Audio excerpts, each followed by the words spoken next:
All right. It has arrived officially. Big Brother Season 25 premiered last night. Feeds came on a few hours later. And I mean, I have stuff I want to talk about from before the show even started. I mean, okay, so today's Thursday, premiered yesterday, Wednesday. Uh, just going in to Wednesday, like sort of, let's say Wednesday afternoon, roughly. Conspiracy theories were all over the place. Some were saying that there would be vets joining the show. And admittedly, I did find it strange that there were 18 beds in the Big Brother house, even though they only announced 16 contestants. But still, I didn't buy it. Then there was a rumor about Jared, son of Suri Fields from Survivor. Rumor had it that she was going to be entering the Big Brother house. I did not buy that either. And I was like, I'm not too sure I want this because I just think back to BB19, how Paul came in and they replaced someone who was already in the game, Cameron. Cameron was evicted after about 8 hours in the Big Brother house, which didn't sit well with a lot of people. And in hindsight, I had a very different opinion watching BB19 as a casual back then because I was still a casual viewer. I looking back and hearing more about what was going on the feeds, I definitely, you know, I don't stand by how I felt back then. Anyway, I was just worried that it would lead to another night one eviction. Nobody likes those. They're just not fair. And also, I was thinking this is really going to mess up my drafts. I did my draft with my dad and my brother. We each picked five. One person got left out. Hold on. I'm just going to go through it really quick. My draft. I mean, I went first. My team was Blue, Jag, Matt, who were the top three that I want, Cameron, and Heisem. My brother picked Izzy, Felicia, Kirsten, Bowie Jane, and Rent, which kind of surprised me. I did not think my brother would pick Red in a million. I thought Red was getting left out. And my dad picked Jared, Nicole, Corey, America, and Luke. He had to decide long and hard if he wanted Luke or Riley. And he decided to pick Luke. So yeah, just thinking, please don't let there be anyone else coming in. This will really mess up the draft. And sure enough, 2 hours before showtime, there it is, announced on Twitter. On Mystery 17th house guests is announced. And then just like, please don't let this be a Paul Cameron situation for BB19, especially since there's another Cameron this year, and he's on my team. So yeah, I don't want to lose him yet. Last year I picked Paloma and Pooch, so I don't want to go through that again. So then we get the episode itself. And we get the intro packages to meet everybody. And I didn't have a lot to say. I enjoyed them. I didn't really I was just like, yeah, okay. This cast looks pretty good. I mean, it's one thing to be diverse. This cast looks eclectic, which I don't know if this is the official definition for it, but by my definition, eclectic means diverse and interesting. And I want to be clear, the cookout, I mean, BB23, that cast was diverse and interesting. BB24, the cast was diverse, but with a few exceptions, it was not a very good cast. Um, so yeah, the intros I enjoyed. There was one thing. There was one part that I did not like as much. It was in Kirsten's video package when she said, I'm a girl's girl. After last year, the Girls Girls Alliance formed with the specific intent of excluding Taylor, if not outright targeting Taylor. They did also leave out Nicole initially, but they brought her in and actually kind of pushed Brittany out. Yeah, I, I'm not against hearing the words "I'm a girl's girl" per se, but with recent history, you know, it's like how there's nothing wrong with watermelon, but for a while after BB21, anytime I would drink watermelon juice, I'm just like, icky. So yeah, just that was a little bit of a I kind of want to say PTSD, also because I'm trying to ease off of saying that because I know people with actual PTSD don't like it when it's trivialized too much. But I I I definitely felt a knot in my back. So yeah,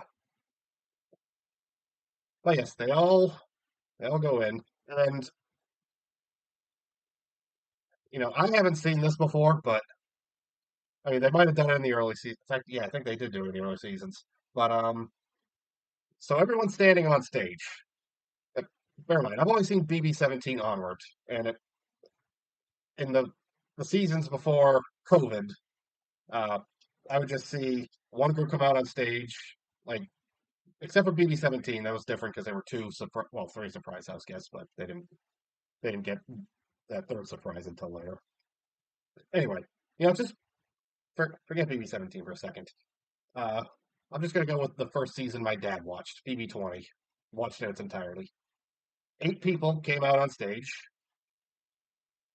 and then Julie sent 4 of them into the house as the first group, and then the next 4 were sent in as the second group. And then 8 more people came out. Julie sent 4 of them into the house, and then the last 4 went in. So I have not seen all 16 people standing on the stage together like this, which I found interesting. I'm like, is Julie just going to say head on in and it's just a free for all, or no one moves to the door because they all know that twist? Anyway, the reason they're all gathered on stage is because they are shown the video that I saw and that a lot of us saw online a few days ago of Brittany, Danielle, and Frankie Grande breaking into the Big Brother house and unleashing the BB multiverse. So they've shown that video. And when I watch it online, I'm like, I know they're going to show this on the episode. What is my dad going to think of this? And as I expected, he hated it. He thought it was really stupid. To be fair, Brittany and Danielle are not actors, but I know Frankie Grande has actually done some acting. So if anything, he should have been better at it. And also, like the writers and the real actors are on strike, so And I mean, look, I get it. Like, I get bringing them back for this skit thing, but it was uh, it was corny. I'll admit. And Heisem gave us the first meme of the season. They had a picture in picture of everybody watching the video down in the corner, and we see Heisem, and he's just like,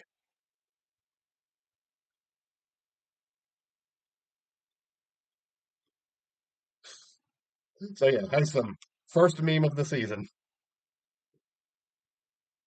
Anyway, as far as actually entering the house, they are still assigned into 4 groups, and to they're sent.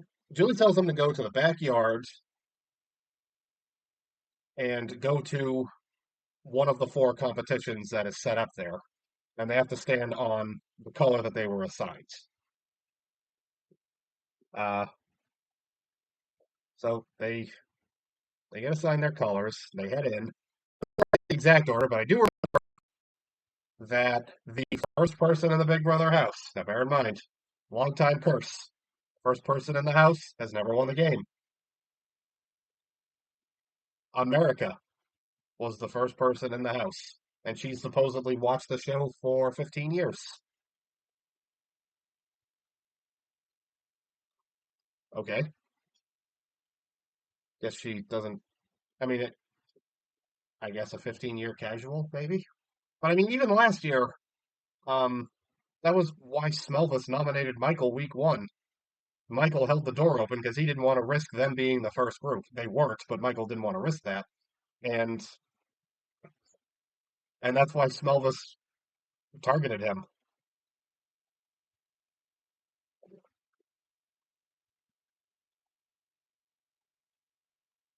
Then Michael won the veto, blew up his game, and he lost his mind, and now he's a complete loser. But that's beside the point.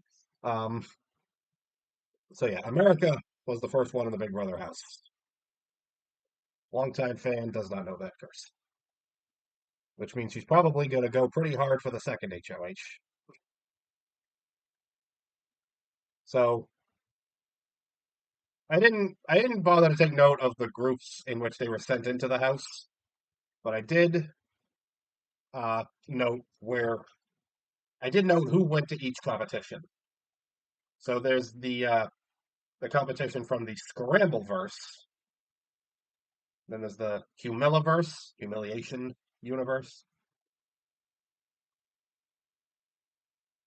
Um, the Comic Verse and the Scaryverse. So the Scramble.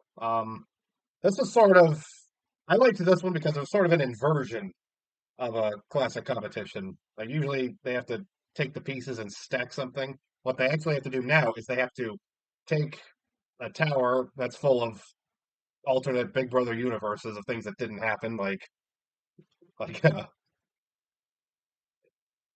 Taylor self evicts because the house runs out of chips.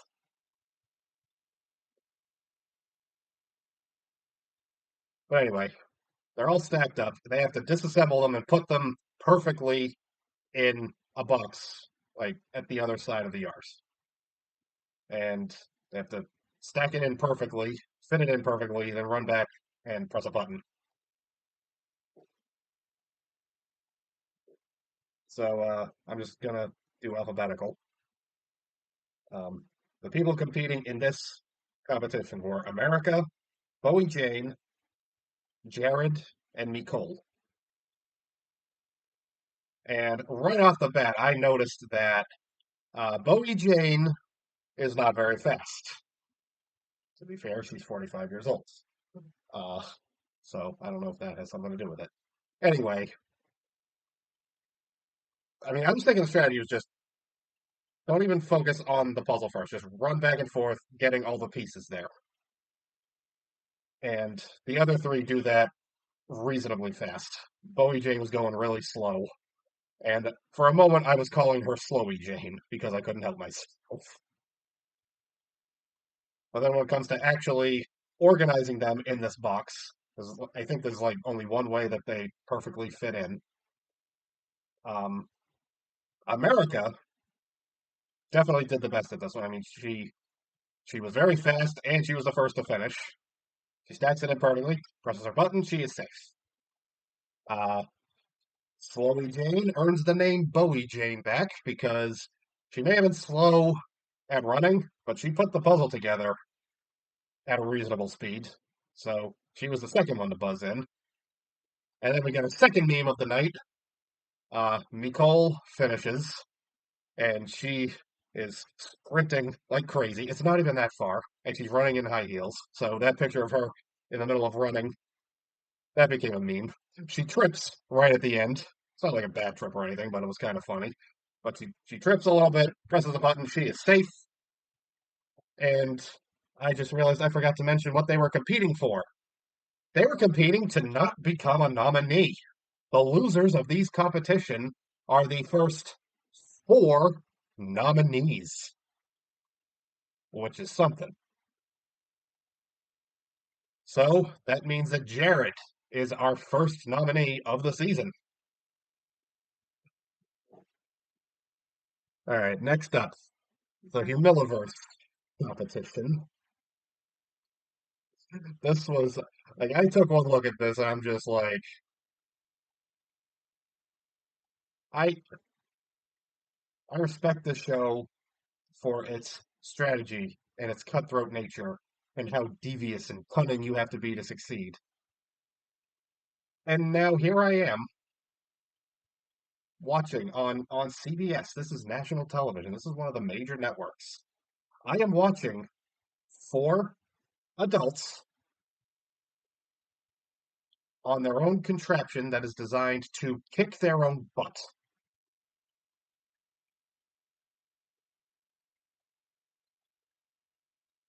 The four people in question, the four adults having to do this childish thing, Blue, Isom, Kirsten, and Matt. Now, Matt and Isom are jacked. Matt is an athlete. And this, as weird as this is, it's essentially an exercise machine. And I knew for a fact that Matt and Isom were not going to lose this one. I thought that, Bowie and Kirsten are both in pretty good shape. But I mean, Kirsten has like some much more defined muscles, like arm muscles, than Blue does. So I thought Blue might have been in trouble here. So competition starts, and Matt and Heislam are just animals on this thing. They are like they are given and they are taken because they are getting kicked the whole time. And I don't think either of them slowed down until they hit 100 kicks. Blue is not as fast as them, but she is holding her own. She gets a good rhythm going, and she goes at a reasonable speed. Kirsten was really, really bad at this. Everyone else just kind of stayed seated and just pulled it towards them. She was just like standing up to do it and getting up and down repeatedly. And so, in just a few seconds, it became obvious what was going to happen. It was obvious that Kirsten was going to lose in a blowout. Matt gets there first. Isom's not too far behind.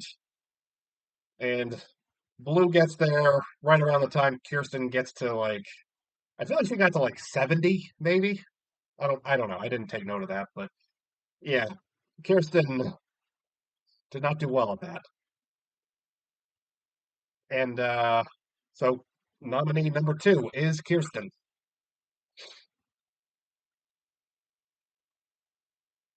Now I'll admit, from this point on, my emotions kind of took over from what I was seeing. And it prevented me from proper note taking until after it ended, and I was just like, okay, remind yourself what just happened and go back and write it. So anyway, next competition is the comic verse, and this competition was done by um, Cameron, Felicia, not Felicia, it's Felicia, Izzy, and Jag. And the way this worked was they had a bunch of wires that they had to connect in a certain way. I I couldn't really see the competition too well, so I didn't really know how each one was supposed to go. But thinking it's a mental competition. It's like a puzzle. So Felicia, thank God she was not on the butt kicking machine. I would say she would have gotten her butt kicked, but I mean barely. I I don't know if she would have gotten to 20 before anyone finished. I mean maybe 50 if she competed against Kirsten, but yeah, I'm Felicia made a good call not picking that one. But um, as it turns out, Felicia does not really do too great at this competition either. The goal is to get it. figure it out, press your button, and then you get slimed. Like usually you want to not get slimed, but now the last person who was not slimed is nominee number three. And this was another case where I realized I realized who was going to lose. Jag got through it pretty quickly, and I saw how fast Cameron and Izzy were moving, and I saw how fast Felicia was not moving, and uh, and I felt that knot in my soul again. Like we're really doing this, even when it's random. Even when it's random, twists screw over the African American house guests.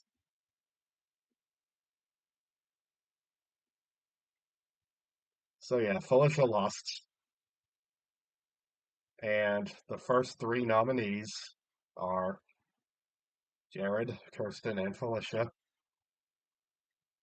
three of the four African American house guests so far. And and I knew how BB Twitter was gonna feel about it. Like, yeah, I know. Go ahead, get it out, let it all out, let it all out. But at least the final competition was between four white people, so you know there's that.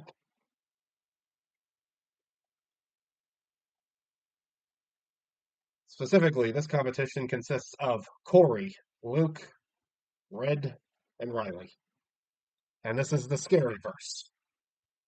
And Julie says that there's going to be some kind of twist with this one.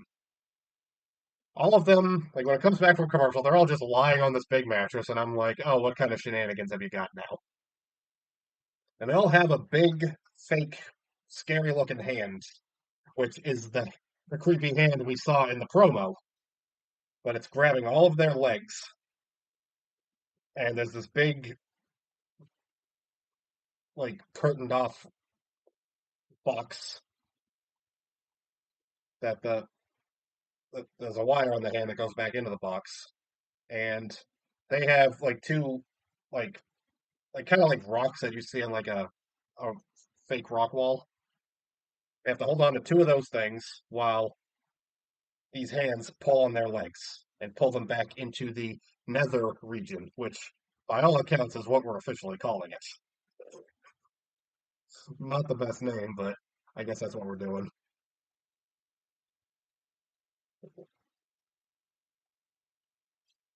Now, this was definitely the most interesting competition to me because A, I enjoyed the concept of it, and B, there was no clear front runner or, for lack of a better term, back runner, person that's just not doing well at it. There were a couple of moments that made me think maybe certain people were losing it. I did notice that one of Luke's hands came out. He was holding on with one. He was holding on with this hand. This hand came off. He was just kind of resting it on the rock, and I can't help but wonder if that's just like with how it was pulling him back. Did he just like lose his grip and he couldn't get it back? So basically, Luke was doing this. He was holding himself up with one hand. So like that was kind of impressive. But everyone looked a little more steady for a while, so I'm like, is this going to be enough? Like, can he hold himself up with one hand for this long? I did notice Riley looked to be fidgeting a little. I felt like I heard her like groaning and grunting a little. So I went from thinking Luke was going to be the first one out to thinking maybe it's going to be Riley just because she was just kept looking shakier and shakier. And then all of a sudden it ended. Oh, it's Corey. Corey lost his grip out of nowhere. And Corey is nominee number four. Corey, the brother of a Survivor contestant that was evicted first, is nominated on night one. Not even week one, night one. And he is pulled back into the nether region. And they don't see him for the rest of the live premiere. And Julie's just talking to us like, tune in Sunday to find out what happened to Corey. So they were really, like, Corey just became a mystery for the week.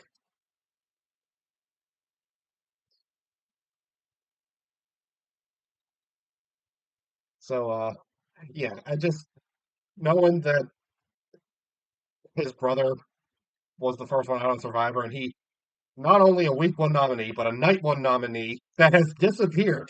He is like not even with the rest of them anymore. At least the other three nominees are still around. Corey's just gone.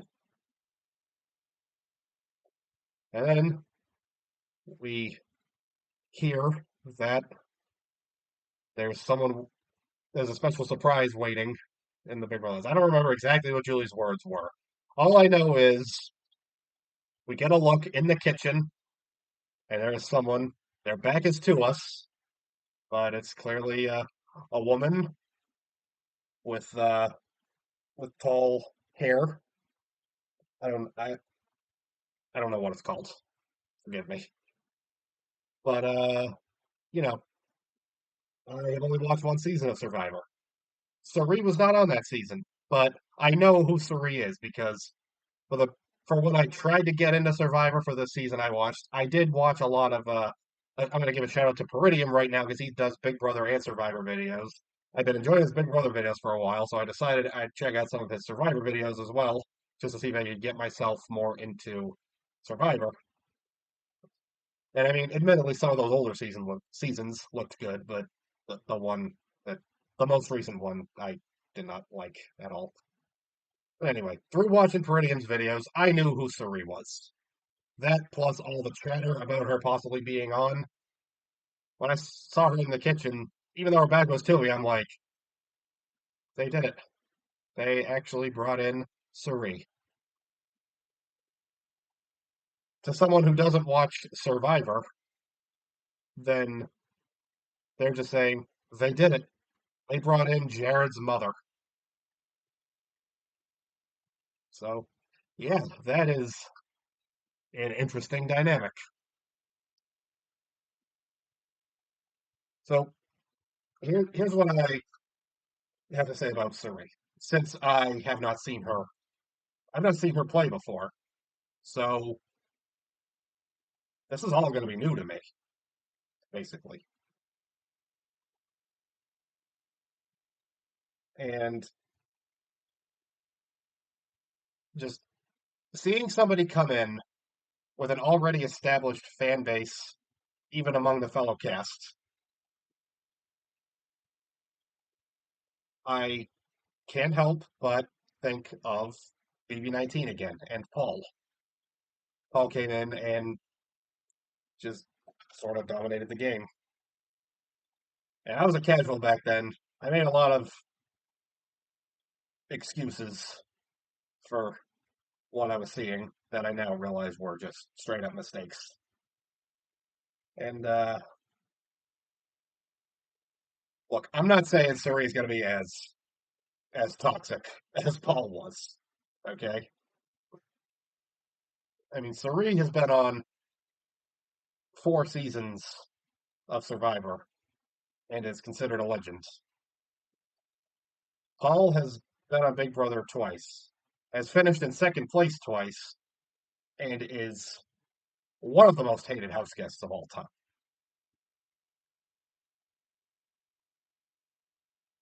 So all I'm saying is, like, okay, I don't think Suri will be like Paul. I'm just saying I don't want this to be a case where everyone in the house is just everyone just let Paul control everything. Like they're just like, all right, so Paul, who are we going to take out this week? And for some reason, they didn't find it suspicious when they weren't in the conversation about who to take out each week. They're like, oh yeah, Paul's got this. Paul won't take me out. Yeah, that's my only concern. I don't want the game handed to Suri. I want her to compete just like everybody else. Like, I want her to have as fair a shot of winning as everybody. And like, you know, there is, of course, the downside to this. Some people who have seen her on Survivor or the Traitors, which she did win, um, she could be seen as a big target. And that's really kind of the risk. It's either is this person going to steamroll the game because everyone just knows who they are and it's comfortable and familiar, or are they going to consider Suri a big threat and take her out super early? I mean, I guess we'll find out. Now, something that happened at the very end of the show, literally as the credits were rolling, that I want to talk about. Izzy made a pinky swear with Jared. This led a lot of people to suspect that she not only knew Suri, but knew Jared was her son. And I cannot read lips like Matt can, but I I was able to tell during this pinky swear that Izzy said, "I got you." So that told me that she does know that Jared is Suri's son, but she wants to work with them. And when the feeds eventually came on, in time, I realized that was the case. And Izzy has been putting in work to get in good with Suri and Jared. Excuse me. Anyway, feeds come on. Corey is back, and he's not wearing any sort of outfit like that you would get for like a punishment. So it's not really clear what happened to him, and for one reason or another, he's not saying what happened to him. It's possible that he is not permitted to, but they're thinking that he's deliberately holding something back. So, in some ways, Corey did come in with a bit of a disadvantage. And apparently, he was gone for like an hour. So, yeah, at the moment, it's not really clear what happened to him, to anyone in the house, which is a problem for him.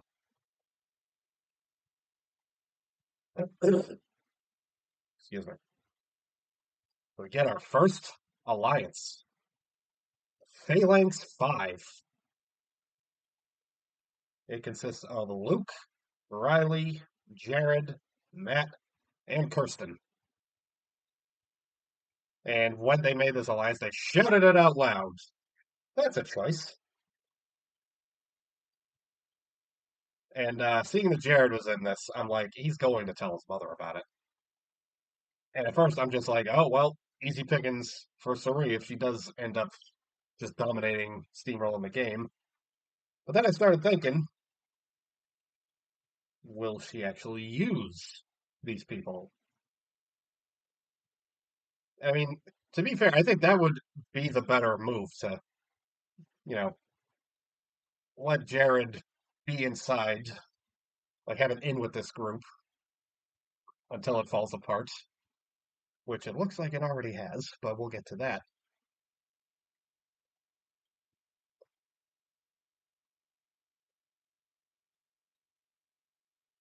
After this, Matt and Kirsten are talking and they're bonding a little more. He describes what his situation is with his disability a little bit more. He says that he can hear with hearing aids, and like in one-on-one settings, he does okay. He does leave out that he can read lips though, which I think is a smart move for him. That can be his secret weapon. Um, we get Kirsten doing some more bonding. She's hanging out with Jag, who's I guess teaching her how to juggle apples or something. And at this point, I'm thinking, Kirsten's in a little bit of a vulnerable spot. Maybe not as vulnerable as Corey, but you know, she's got to put some work in. You know, let the people know I'm here. I don't want to leave yet. So I respected it. I noticed Suri was just hanging out in the kitchen, and she just looked like she was plotting. The whole time she's just sitting there like,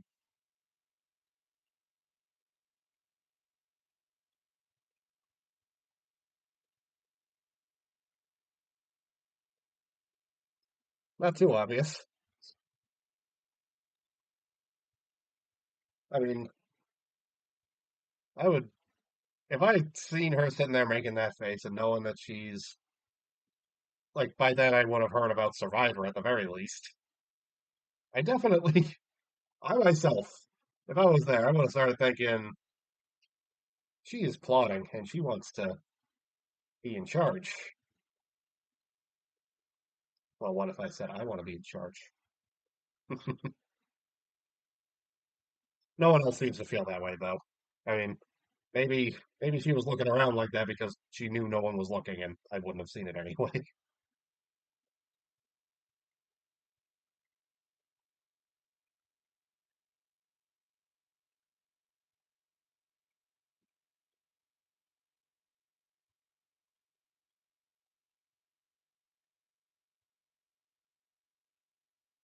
Um, oh, one thing I forgot to mention about Izzy, um, knowing who Suri is, she follows Suri on Instagram, so that's how that's probably how she was able to put it together. So she's probably a Survivor fan as well, and Jared has appeared on Survivor as well. I think he appeared in like a rewards that his mother won. Like they got to see their families for a moment.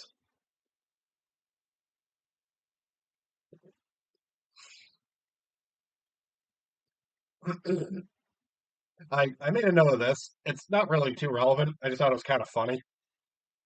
America talks about how she really loves Subway, and Jared is just making the ultimate. Mm-hmm. Mm-hmm. Okay. Mm-hmm. Like he can't believe he's in this conversation right now.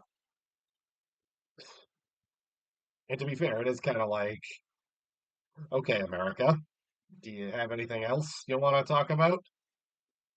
So yeah, that was kind of funny. Um, I saw that Heisem seemed to be trying to get close to Suri, and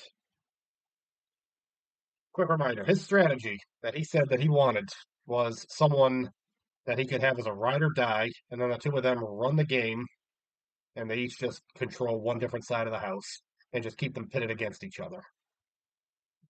And honestly, if Cerie's reputation is anything to go by, she's probably his best bet. I mean, certainly the one he should be most interested in trying to have as that person. So, it's probably good for him trying to get close to her because Cerie is running the house. I'm just gonna jump ahead to that part. Cerie is running the house right now. Also does bond with Izzy a little bit. They bond over the fact that they're both LGBTQ plus. They both like musical theater. So that was another little bond going on. Izzy bonds with Kirsten, and this seemed like a solid duo, but there's more that I'll get to eventually. So they start getting, they start talking for a while. Izzy's like, "Oh, I got you," and Izzy says that Cameron seems like a serial killer. What did he say in the 3 hours between the end of the episode? Sorry, I have the hiccups now. What did he say in the 3 hours between the end of the episode and when the feed started that makes people feel this way?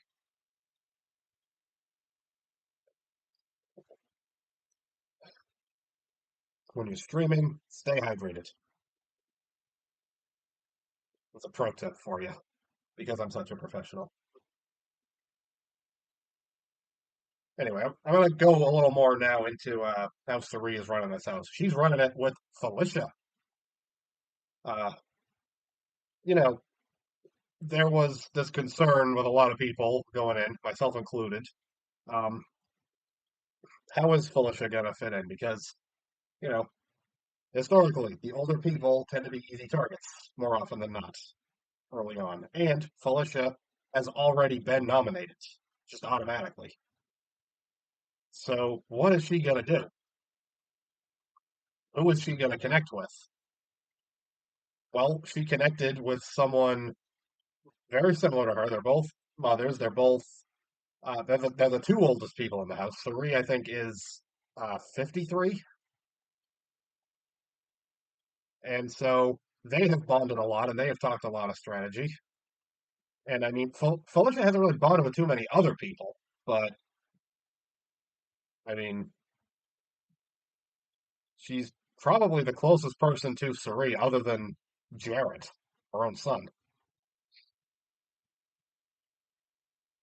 So, I mean, Sari being on this cast worked out perfectly for Felicia. So, I think of the four current nominees, I think Felicia's probably in the best position right now. I mean, I guess maybe Jared, considering, it's his mother. But yeah, I feel like Felicia is in a much better position than a lot of us ever thought she would be.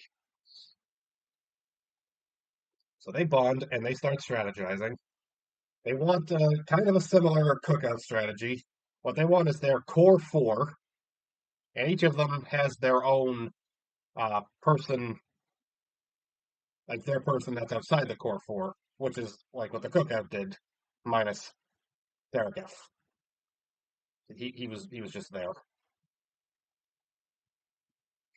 So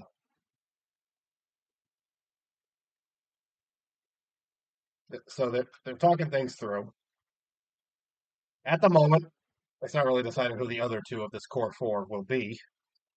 Um, Felicia suggests that one way or another they should bring in Jared.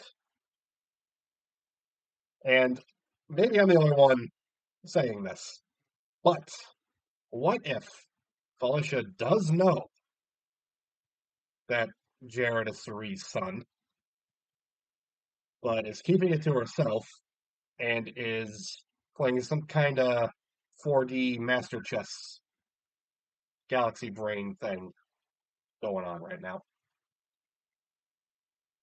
What if Felicia is thinking that far ahead? She just keeps this information to herself for now and then release it at the right moment and just blindside Cerie. That would be interesting. In the end, it's Nicole and Kirsten that round out this core four, and they say it's because we're the four black women in the house. We can have something good going. So it seemed like that was going to be the situation. Now,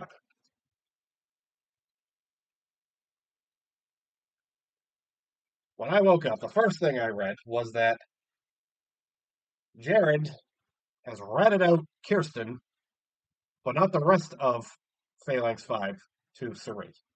I don't know if they later if if they later had this exchange,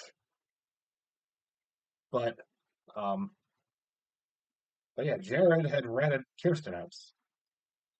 He says that he doesn't really trust her, and this has been a bit of a sticking point online because yes, it did start off with Kirsten making good moves socially, but then it sort of became a question of is it too much? And of course, like everything in the Big Brother house, there's a delicate balance. So anyway, at this point, Serene now doesn't trust Kirsten. Jared says he's most worried about Corey and Cameron. And apparently Corey was talking to Suri about Survivor a lot. And I feel like it was probably some kind of way that he was trying to get in good with her, but I don't think it really worked. I don't think she's particularly interested in working with him, and not a lot of people seem to be, for that matter.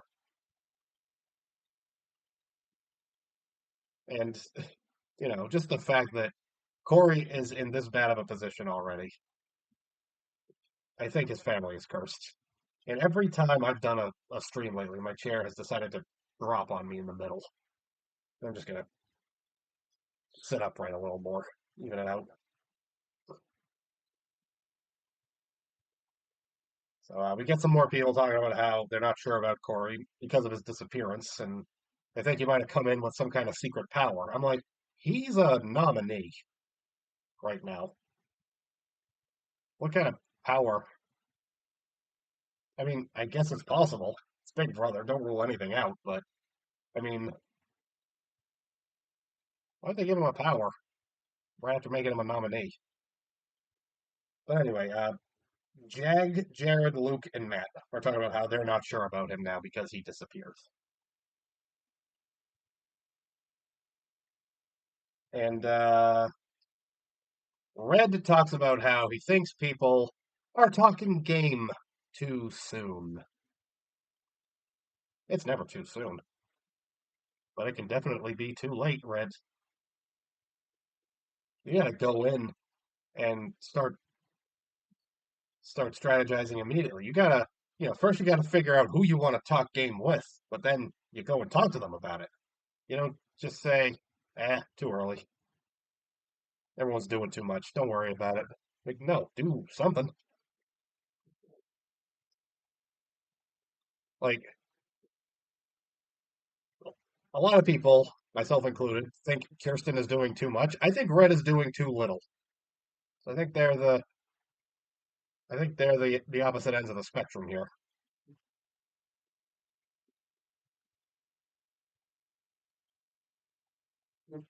But yeah, I think in terms of like talking to people, you got to go in guns blazing, and maybe let the conversation start out a little organically at first, trying to get to know them. But you can't take too long to start getting into the game talk because other people will be talking game with or without you.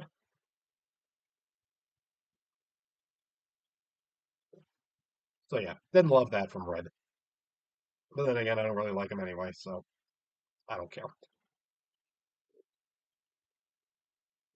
Half your age plus 7.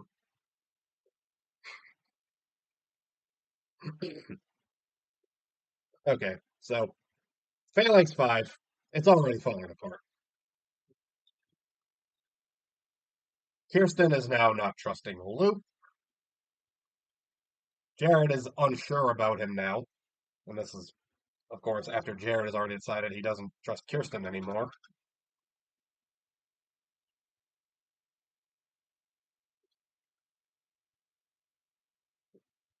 And um, he also tells Kirsten that he thinks that Bowie Jane is getting too close to Cerie and Felicia. But of course, this is a misdirect. She hasn't really been. Bowie Jane hasn't really been talking too much to anybody. I barely have anything about her in my notes. I think this is the first time I mentioned her since she was in the competition. Since I called her Slowy Jane. But yeah, I think that was just Jared doing a little misdirect to keep himself in the clear.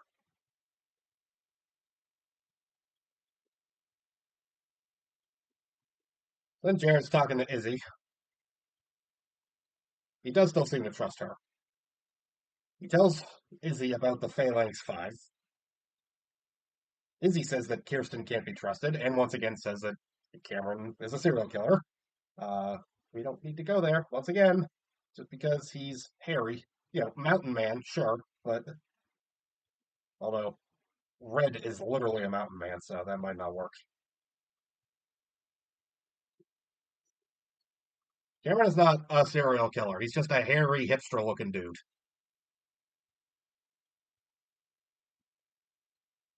Jared says that Izzy, Matt, and Blue are the people he trusts the most so far. I haven't really seen Blue talking too much gameplay, but it's good to know that she's doing okay for herself.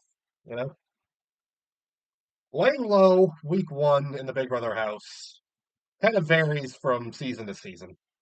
There's a there's some times when you can do it, and other times when you can't.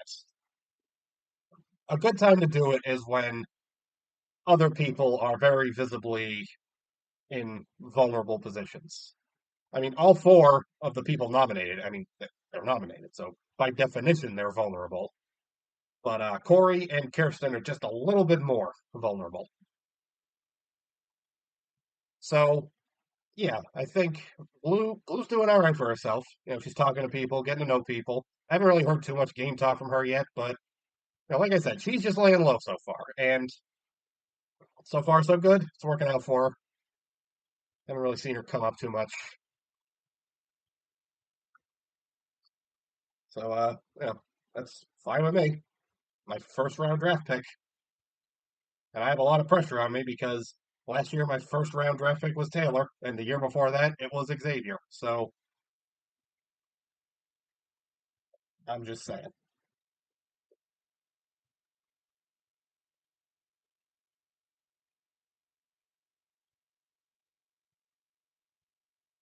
So I got another Jared update for you.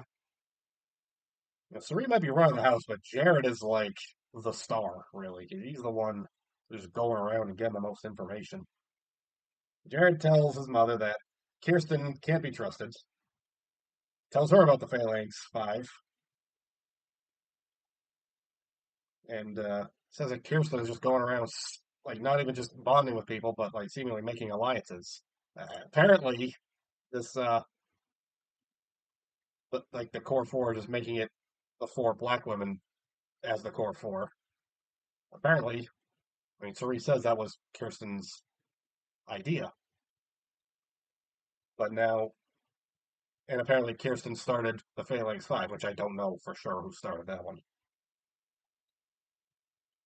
Cerise tells Felicia, and they agree that Kirsten probably needs to go. I don't know if they're planning on going for her right now, but so far it's looking like,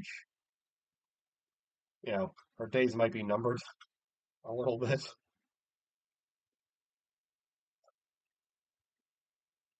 Um, we see Jag and Riley hanging out a lot. They seem to be getting along really well.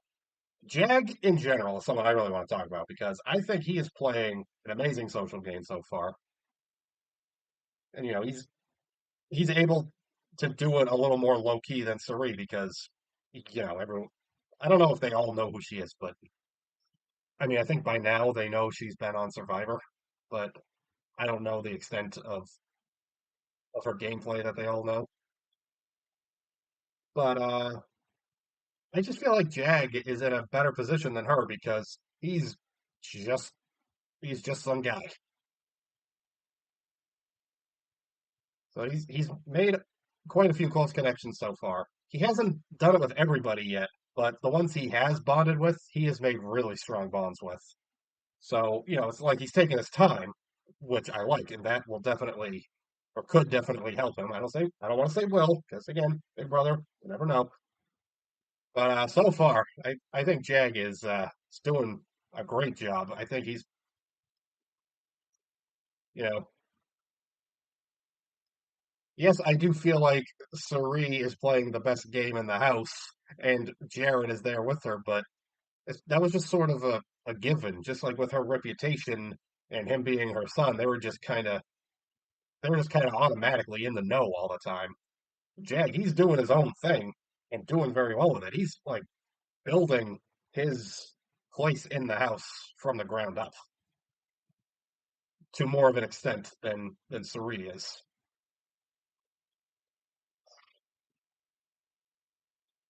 So yeah, Jag's getting in good with a lot of people, but especially Riley. They say that they like America and they like Corey. And I'm just like, yay, someone is giving Corey a break. But Jag did previously say he wasn't sure about him because he was in that conversation with him and a couple other guys were talking about how they weren't sure about Corey because of how he was dragged into the nether region. Uh, is there seriously not a better term for it? Is this really what we're going with?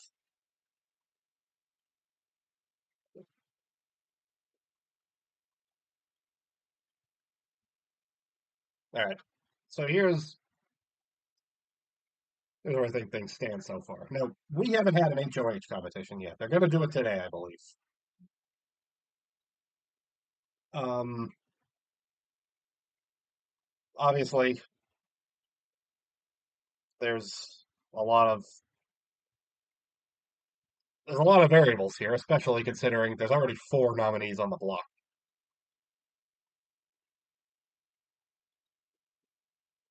But as far as who is the most vulnerable, um, I do think Kirsten is doing too much. A lot of people are just like, no, leave Kirsten alone. Stop speaking badly about her.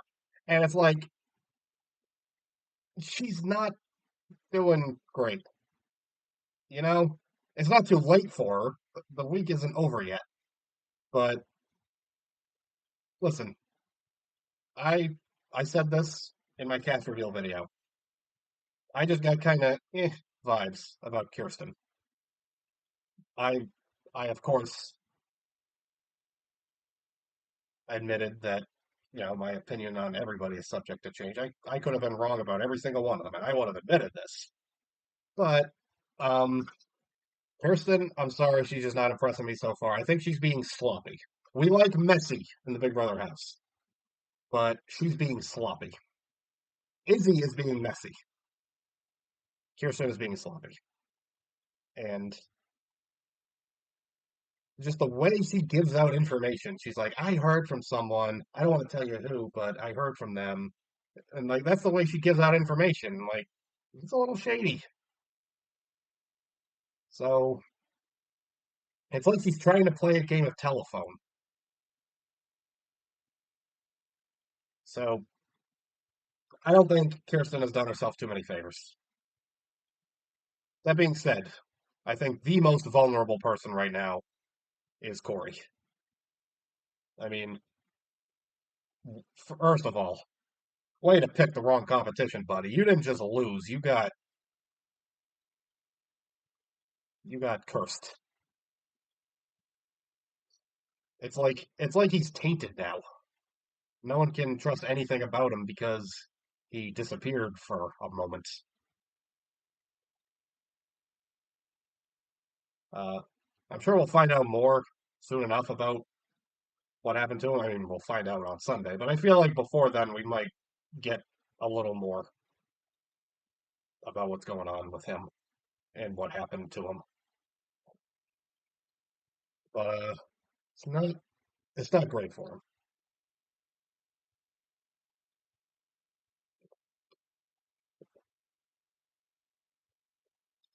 So um, here's what I think is going to happen with the HOH. Of course, there is question: how is this going to work when there's already four nominees before there's even an HOH? My initial prediction was that Sari would just automatically have some kind of power and she could use it to save. I was thinking she could save one person, and then the person who becomes HOH can save another, and then the two that are left are the two nominees. That's what I originally thought. Now I think they're just gonna do the HOH competition. The HOH will get to save two of the nominees. But in case of the veto, it's the same in my initial thought and what I think is gonna actually happen. I think the HOH will get to nominate the replacement if the veto is used, and I don't think it'll be one of the one of the two nominees that gets saved. I actually feel like um, the two who get saved might just get immunity for the week.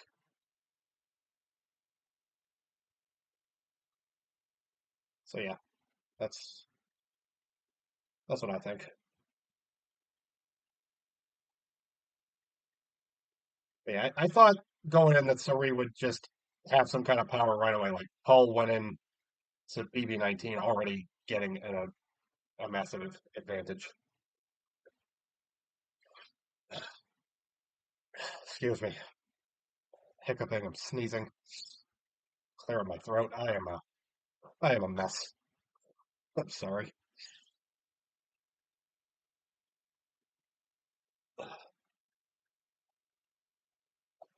It's pollen. What do you want from me? Anyway, I thought Suri would get some kind of power going in, but I think she'll just get to compete in the HOH competition like everybody else. She could be HOH, she might not be. If she is, then yeah, I think Corey and Kirsten are in trouble.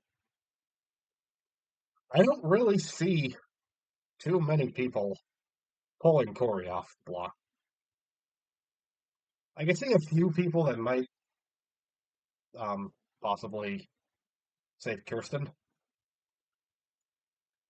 I will say this: if anyone decides to leave Jared on the block, Sari is going to probably have something to say about that. Sorry, hold on.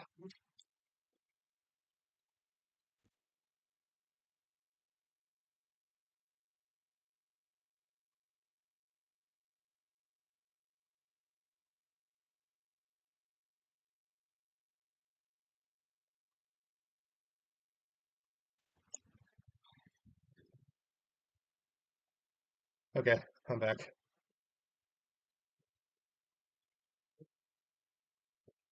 So yeah, that's all my notes. Now, my favorite part I look forward to every stream, reading updates and finding out what has gone down while I've been talking. Haven't had any comments today, so I haven't had anyone to keep me updated. So let's just get to it. I'm still seeing a lot of people that are upset that Kirsten that some people are not liking Kirsten's gameplay, but I'm like, she's kind of doing it to herself.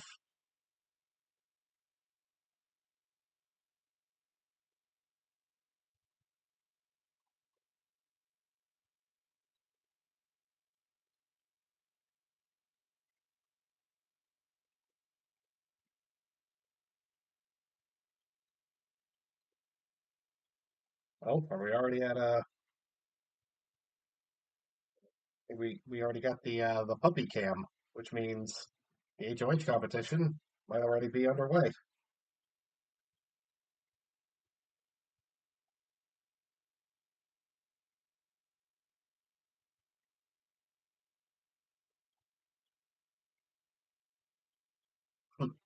I follow Kat from BB21, and uh, they remembered her catchphrase. Are you BITCHs conspiring against me? But they couldn't remember who said it. And she's just like, a win is a win.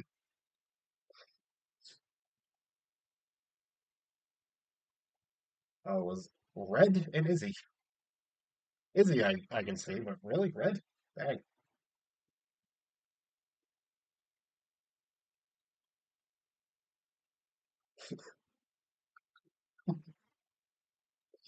Oh, Kat literally still has a counter of how many times she got mentioned last season.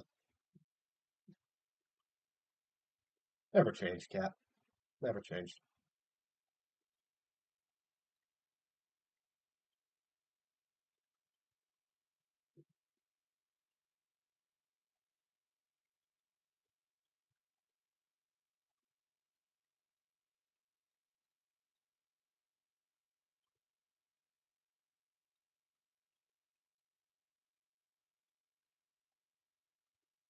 Oh, wow. Felicia's already saying, can't imagine 99 days of this. Just listen to the people just beat their lips all day long about nothing. Oh, Felicia, have fun.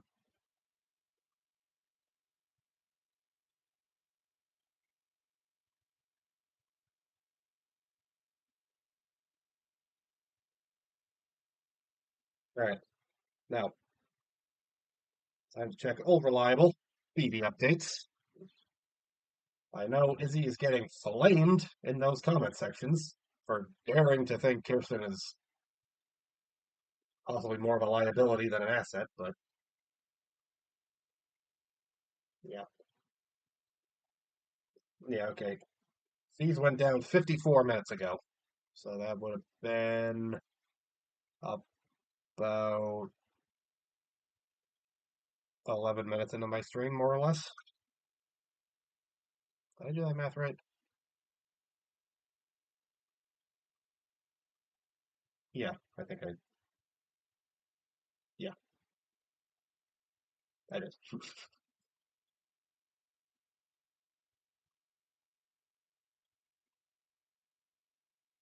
Uh, Kirsten did do a cam talk. I forgot to write this down, but she did do a cam talk, admitting she's put herself in a little bit of a shaky situation, but she's she's determined to get herself out of it. So I respect that.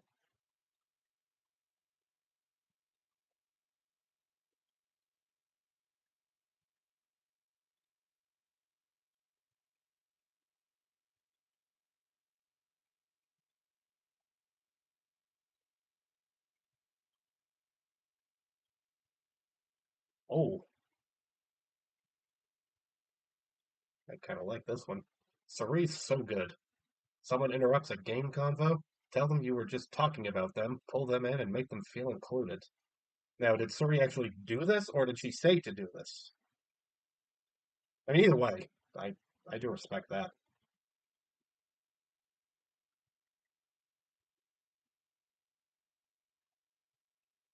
A lot of people are really liking Jag and Riley together as a duo, and yeah, I'm I'm on board with it.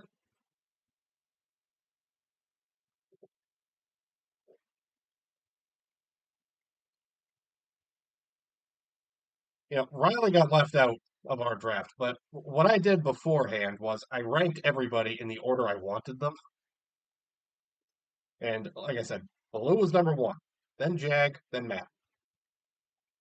Cameron, I believe, was my sixth pick. Heisman was my eighth pick. Riley was my ninth. So yeah, I am surprised. I'm surprised he got left out. I really thought it'd be Red or Luke.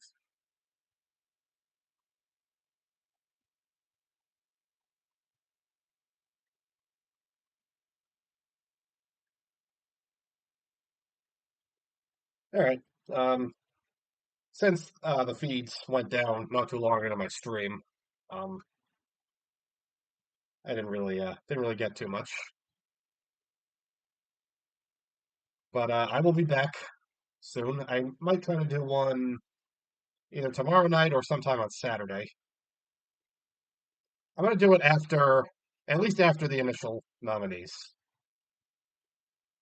We'll see if I can do it before the veto competition. Yeah, I think Kirsten and Corey are the two most vulnerable right now. I feel like Corey is in a little bit worse shape. I feel like Kirsten probably has a few more paths back to a steady place in the game, but we shall see.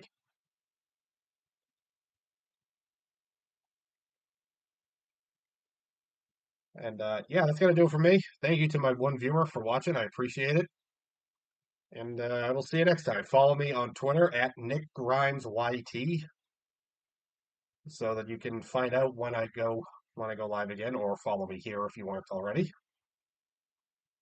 But yes, that's gonna do it for me. I will see you next time. Peace out.